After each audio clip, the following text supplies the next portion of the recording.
Odessa n'était qu'un port. Elle est devenue en l'espace de quelques semaines une potentielle arme de destruction massive, notamment à l'encontre des pays africains. Macky Sall, le président sénégalais, dirigeant en exercice de l'Union africaine, est venu plaider la cause de son continent auprès du président russe, Vladimir Poutine.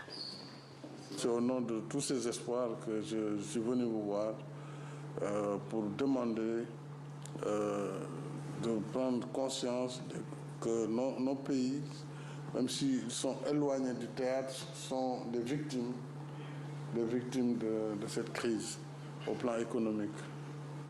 Son objectif, faire libérer les stocks de céréales et d'engrais à Odessa pour éviter à l'Afrique une potentielle famine. Moscou et Kiev assurent à elles deux 30% des exportations mondiales de blé. Or, une majorité de pays africains importent 90% de leur consommation de la céréale. On ne saura pas ce qu'a répondu Vladimir Poutine à la demande de Macky Sall, mais le président de l'Union africaine s'est dit rassuré à la suite de son entrevue. La position de la Russie reste pourtant claire.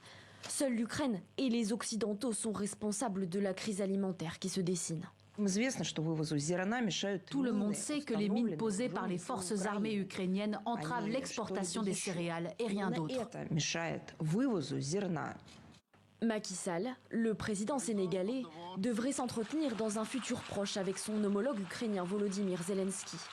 En mars dernier, le Sénégal et la moitié des pays africains s'étaient abstenus de voter une résolution de l'ONU exigeant la fin de l'invasion russe en Ukraine.